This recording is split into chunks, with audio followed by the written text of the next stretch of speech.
Hello and welcome to ELA. We are going to be doing something a little different today. Today we're going to be going over a device that's called the Concept Mastery Routine, and it looks something like this. As you can see, there's a lot of boxes going on, a lot of things going on here, so I know it could seem overwhelming, but we're going to go step by step. So I would like everyone to stay with me. We're going to go together and we're going to go slow. If you do have any questions or any questions come up before I get to them, feel free to ask. This is going to take a little while to get used to because it's not something that you're used to seeing. So once you get more familiar with it, we will be able to do these more often, and you'll probably be able to complete these in a group or independently. So the one that we're going to be doing is the concept mastery diagram.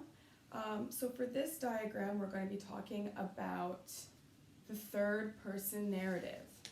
Okay, so this diagram is going to help us and become useful when we are talking about the third person narrative. So this diagram is going to be useful because it is going to basically,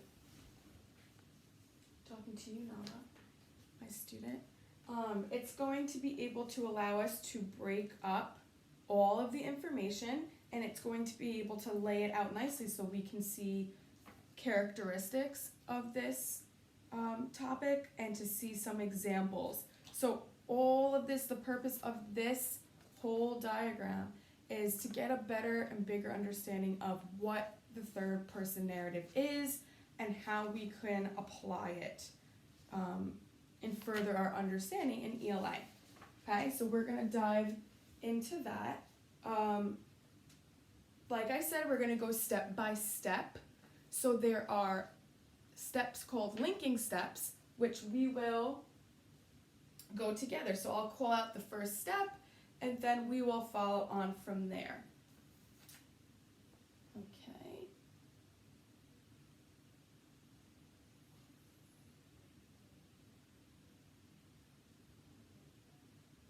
So, when we get started, can anyone list the different types of point of views? Nala, do you have any ideas? Do you know point of views? How many point of views there are? I know you want to belly rub. Not in class, not in class. So, yes, you're right. There are 3 point of views.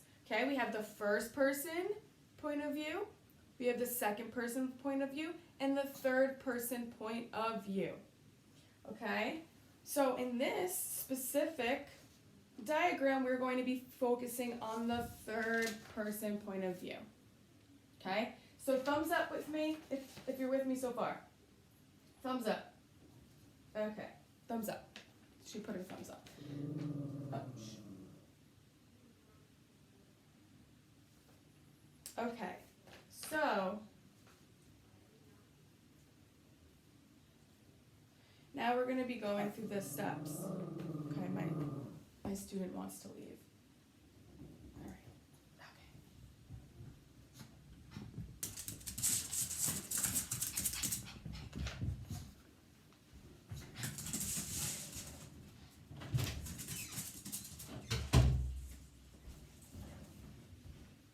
All right. Okay, I tried. I'm sorry.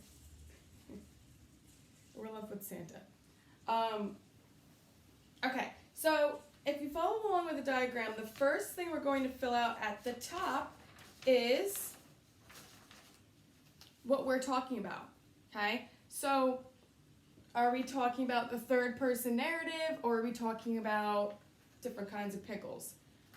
We're talking about the third person narrative. So everyone together is going to write third person. Okay? And then in this next box, we're going to be talking about the overall concept.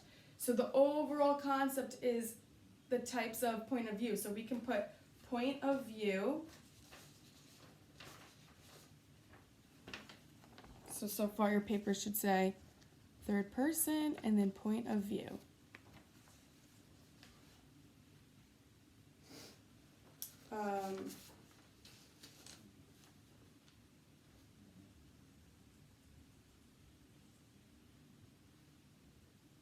Okay, so the next box we are going to be going over is, this is the third linking step. So the third linking step is to list keywords.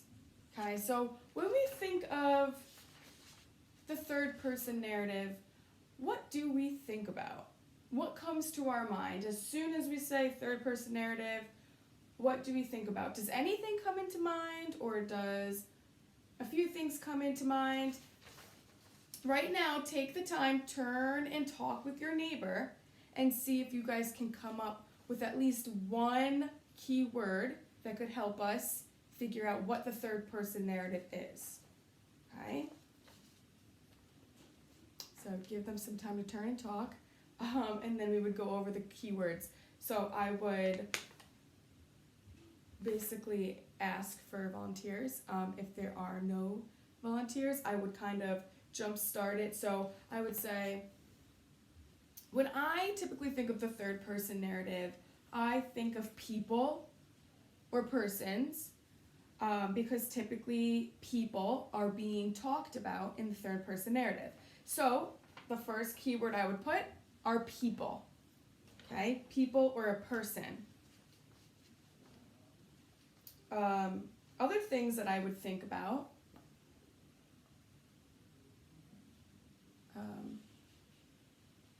or I could ask, Nicholas, would you like to come to the board and write your keyword that you developed with your partner? He would say, yeah, sure, and he would write he or she, their or they, or person's names. So we see all of these things in the third person narrative.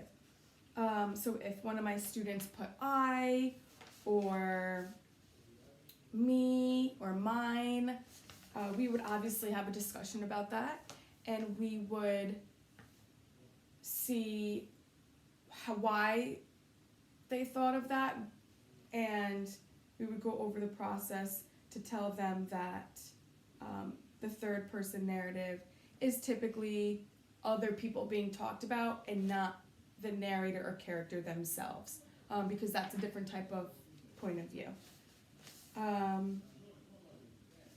So, moving on.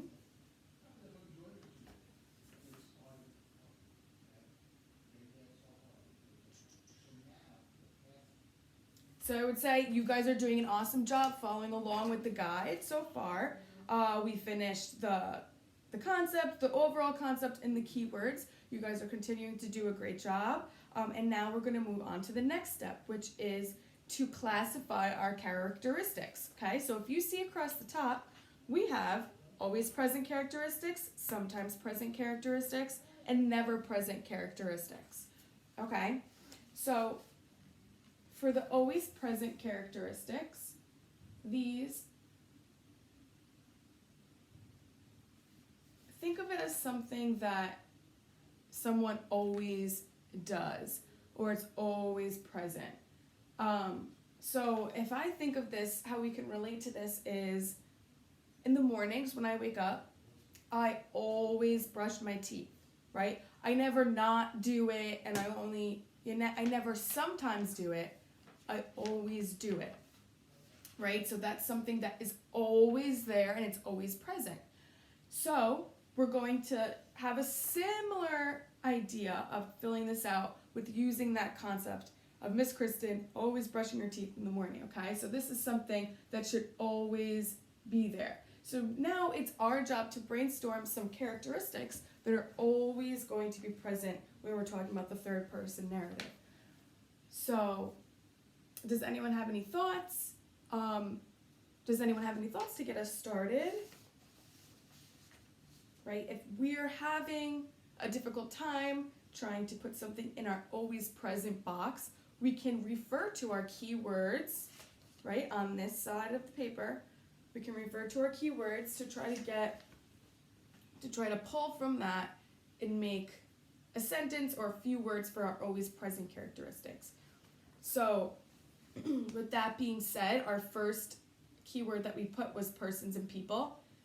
So we can actually take that and put that people and or a person are usually being talked about, because that is something that is always present. When we hear a third narrator, whether it be a character or an author, we always hear somebody else being talked about. They never talk about themselves, and they never talk about us or an our perspective, right? They're always talking from a, they're using pronouns. So they are being talked about. Something else that is always present, does anyone have any other ideas? What kind of feelings, what kind of things are being discussed when a narrator is talking in third person? We can think about this and say that the narrator, the person narrating the story, describes usually what the people do, what the people say, what the people think, what the people do or feel, right? So that's always another present characteristic, okay? So we're gonna write those in right now. Let's come up if we have another one. See if we have another one. All right, let's see. All right, we're gonna keep going here, okay? So now we're going to switch gears a little bit and talk about the sometimes present characteristics, okay? So when you think of this, think of something that is sometimes present, okay? So for example, Miss Kristen only sometimes exercises, right? Even though I know it's good for me and it's going to be an always present characteristic one day because I'm always going to do it. Right now, I don't always do it, right? I need to do it more often, but sometimes school gets in the way or work gets in the way or just life gets in the way. So it's a sometimes characteristic. I do it only sometimes, okay? So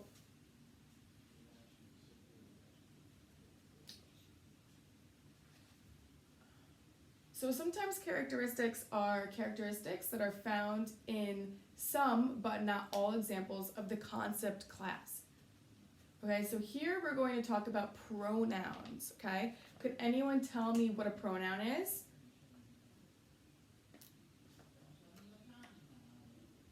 All right, so to get a better understanding, we're going to watch a short little video about pronouns, okay? So the students are going to watch a video on pronouns that and then afterwards they'll feel more confident and comfortable to maybe include and volunteer to give some examples of pronouns. So now that we have watched the video on pronouns, let's list the different pronouns that a third person narrator would use, okay? So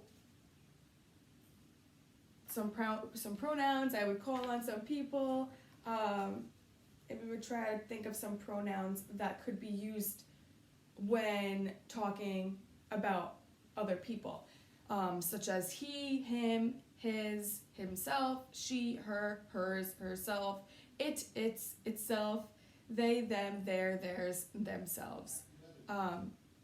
So then we would also talk about how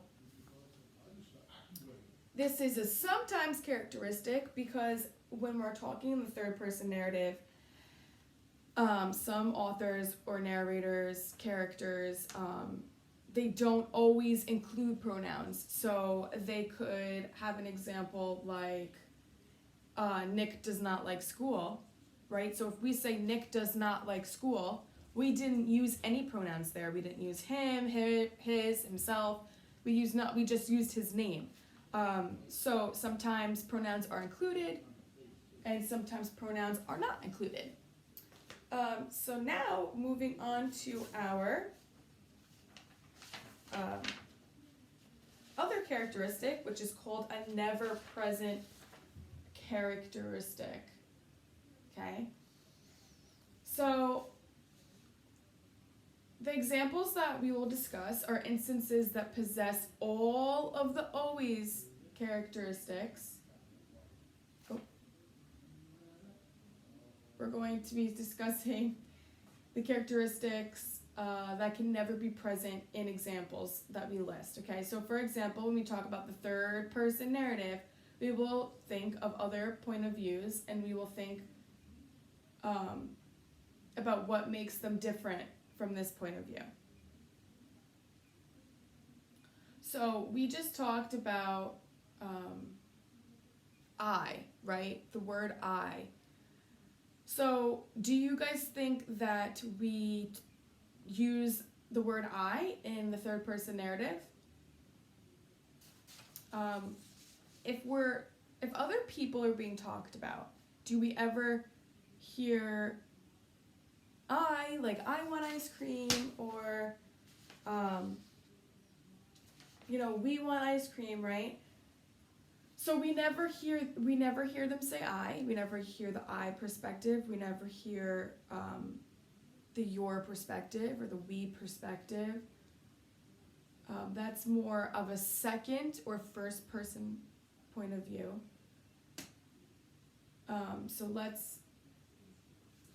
That's also, so what we can include in our never present section, all the way on the side, is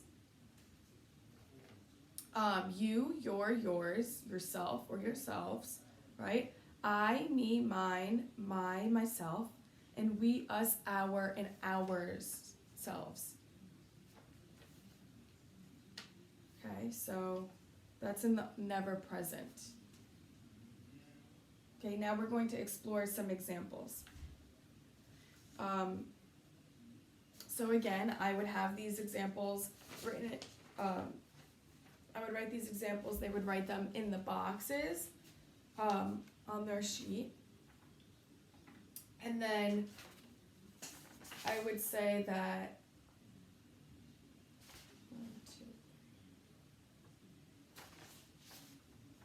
So I would say that this is the fifth linking step. The fifth linking step is to make examples. So I would write the example, they would copy it, and we would say, is this a non-example or an example of third person narrative? So then I would instruct them to look at their always present characteristics, because in order to make it an example, it needs to have all of the always present characteristics. So when we look at the first example, we would see Mike always hated school, right? So we would go down kind of like a checklist. So I would say, okay, Mike always hated school. Let's see here. The first characteristic says people, persons are being talked about. Okay, so is someone here being talked about? Yeah, right? So Mike is being talked about here. Let's go down to the next checklist. Narrator describes what the people do, think, or feel. Right? So let's see, Mike always hated school. Oh yeah, he doesn't like school, right? He hates school. So that's his feelings. So we would say, okay, check, that is an example. And then we would go by individually, each for the 4 examples. I would allow the students to ask any questions if they had any, but I would get different children, ask different children to read the examples, and then I would have them discuss in either small groups or whole groups to decide whether those are always present, all these present characteristics are within the examples. All right, so moving on to the non-examples. So I would say this is our 6th linking step.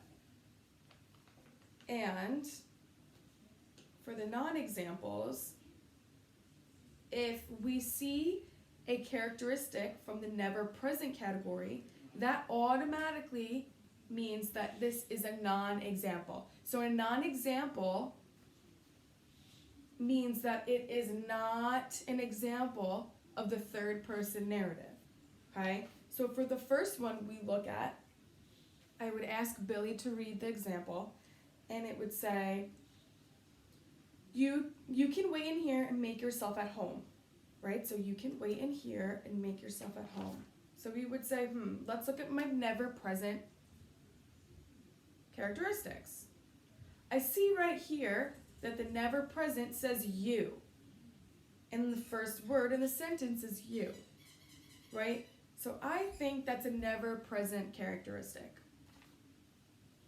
A non-example, because it uses the never present characteristic, right? So then we would continue to go down the list. And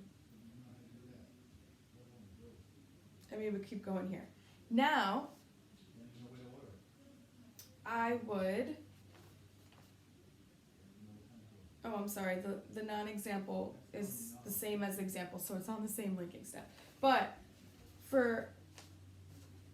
we are going to come up with a new example, and I would put the new example right here in the middle, right? They would write the new example, and the new example, they are to decide, this is the testing ground, this is linking step number 6, and they are to decide if this new example is either an example or a non-example of the third person narrative. Okay, so I gave the new example of we were their allies, right? So they would go down the lists of the characteristics, and I would also remind them that if you get a sometimes present characteristic, then that could be included in your always in an example, right? Because we're allowed to have the sometimes present in our examples. So if they look down their lists, they would see that we are talking from a we perspective, and the we perspective is listed under the never present characteristics.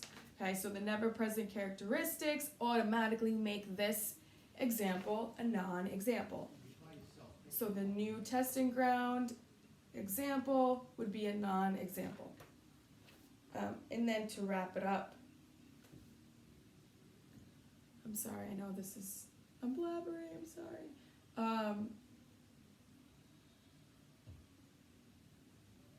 Yeah, I had a bunch of turn and talks in here. So then I would say the 7th and final linking step is the concept definition.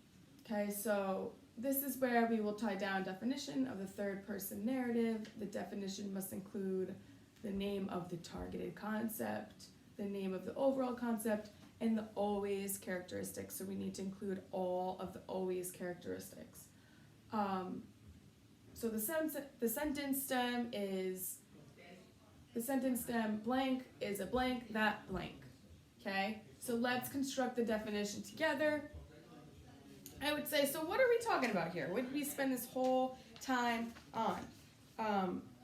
So I would say, we're talking about the third person narrative, so I would say the third person narrative, right, is a point of view that belongs to the person or people being talked about. That's my first always characteristic, in which the narrator describes what the people do, think, or feel. So that is my second always characteristic. So all of my always characteristics are presented in the definition, as well as the concept and the overall concept. Okay. Right, so I would say, woo, congratulations on filling out this whole diagram with me. Thank you for staying along with me, and thank you for completing each linking step as we went along. You guys did an awesome job. So to review, right, I would ask them questions. So I would say, so we just completed our routine, good job, and now we know more information about the third person narrative. We used our 7 linking steps that spell out the word concept, right? Because we used our concept mastery routine and it helped us guide us through each step, right? So now we have a better understanding of the overall picture of what the third person narrative is, okay? So I would also ask my students questions that are relevant to the guide and how the device works. So I can use questions such as, where could I find my definition, or what is a non-example that we listed, or I could say include one sometimes present characteristic, right? So this will just help them navigate through the guide and become more familiar of each item on the guide. Or I can further that and ask questions about the information that we learned, right? So I could further ask them questions like, can anyone provide an example, another example that we have not discussed about the third person narrative? Or does anyone have a non-example, another example, a new example, I should say, a new example that would be listed under non, right? So I would encourage them to look under their never present characteristics and try to form a sentence that would make sense. That would not be a third person narrative, it would be second or first. I could also say, raise your hand, and if anyone could tell me the book that we just read, what point of view was the narrator use, right? So then we could ask, and we could talk about the books that we have read or the books that we will read in the future to make them understand and to make them connect the third person narrative to the books and apply that knowledge to further their understanding of what will come in the future or what we already have done in the classroom with the books that we have already studied or read. And yeah, I think that's everything. All right. Thank you.